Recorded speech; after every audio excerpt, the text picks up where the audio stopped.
E a semana começou com um importante marco para a exploração científica. O telescópio espacial James Webb foi colocado em órbita em torno do ponto de Lagrange L2. Esse é o destino do equipamento pelos próximos anos. Vejam agora detalhes.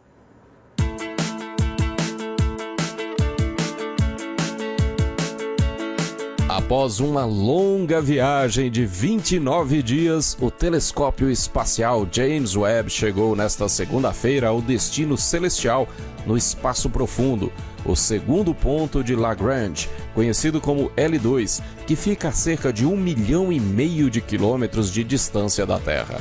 O James Webb custou mais de 10 bilhões de dólares e é uma ferramenta tão poderosa que vai ser usada para pesquisar o início do nosso universo.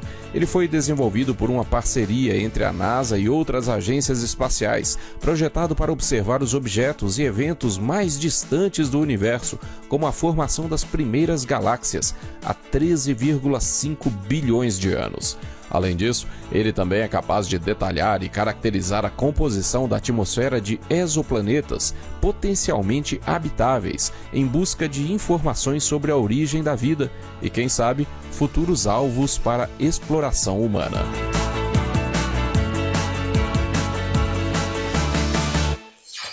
E para falar um pouquinho sobre isso aqui com a gente, nós vamos conversar agora ao vivo com o nosso colunista Marcelo Zurita. Vamos lá? Deixa eu colocar aqui o Marcelo ao vivo na nossa tela para a gente conversar um pouquinho com ele. Vamos lá. Aqui está Marcelo Zurita, que prazer recebê-lo aqui ao vivo em nosso boletim. Boa noite. Boa noite, Marisa. É um prazer também para mim. Boa noite também aos internautas aí que estão acompanhando o Olhar Digital News de hoje. Tá certo, Marcelo. Vamos conversar um pouquinho sobre essa conquista aí do James Webb, né? Eu queria que você falasse um pouquinho dessa experiência.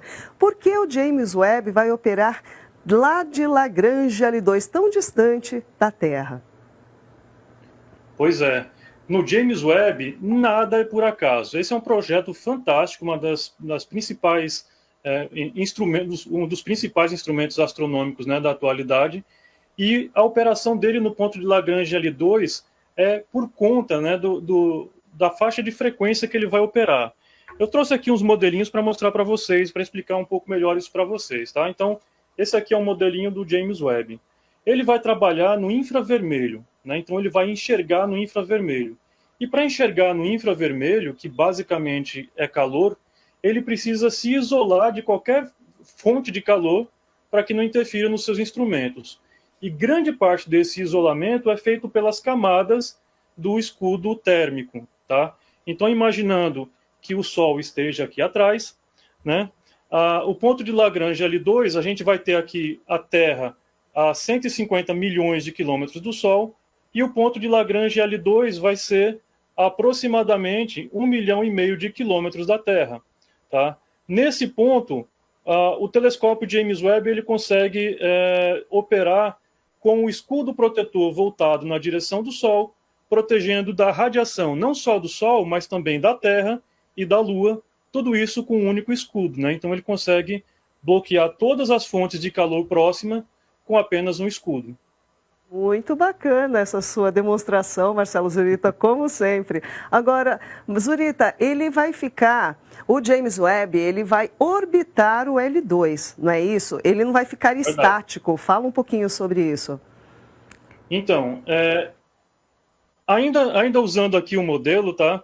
Se a Terra está exatamente, né? Se ele vai ficar com a Terra, se ele tivesse exatamente, tá, a 1,5 milhão de quilômetros da Terra, a Terra estaria bloqueando mais ou menos 80% da luz do Sol.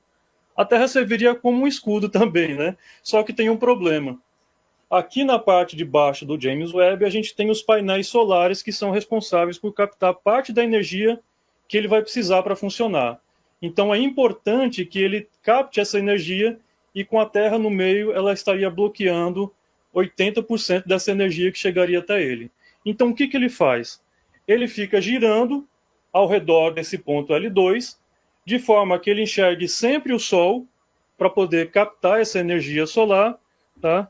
E, ao mesmo tempo, consiga bloquear se bloquear não só da sombra da Terra, como também da sombra da Lua que está orbitando a Terra. Sensacional. Agora, Zurita, essa fase de testes, ela já está no fim ou ainda tem muita coisa pela frente? Bom, o bom é que as fases mais críticas desse processo, que é chamado de comissionamento, eles já estão acabando, né? Então a gente já teve o mais perigoso, que era o desdobramento, né, do telescópio, e a última, digamos, a última manobra crítica que existia, né, era justamente dessa inserção no ponto de Lagrange L2. Então, o que havia de mais crítico na missão já foi concluída, né? Mas ninguém está baixando a atenção, né? O pessoal continua atento, porque todas as fases, todos os testes e todas as fases desse comissionamento são importantes. Ainda falta eles reduzirem, né, a temperatura, eles fazerem os instrumentos e o espelho chegar na temperatura de operação, o que vai demorar aí pelo menos um mês, tá?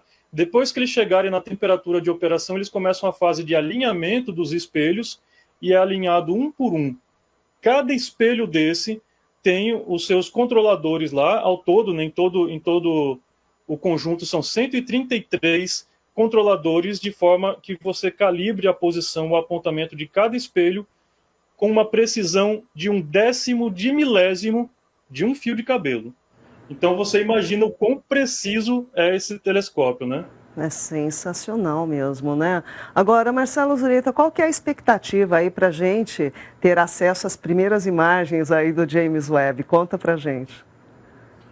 A expectativa é enorme, mas a gente tem que ter um pouquinho de paciência, né? Porque essa fase de comissionamento é muito demorada e até por uma questão de segurança, né? Para a gente não garantir que não haja nenhum problema quando ele entrar em operação. Então, a expectativa da NASA é que essa primeira luz do telescópio James Webb, ela chegue em junho. Então, ainda temos aí 5 meses pela frente de espera por essa primeira imagem. Mas eu, particularmente, eu fico na expectativa de que ela chegue um pouquinho antes. Ah, mas até que não é tão longe assim, não é? Porque imaginando que está tão distante da Terra, que ainda estamos em fase de testes, até que vai ser rápido, não é, Marcelo Zurita? De verdade, Marisa, a gente já esperou uns 20 anos por ela. Pois é isso aí, pessoal. Olha, a gente está aqui conversando com Marcelo Zurita, nosso colunista. Marcelo, adorei a sua participação aqui ao vivo no nosso boletim, viu? Muito obrigada e boa noite. Obrigado também, até a próxima.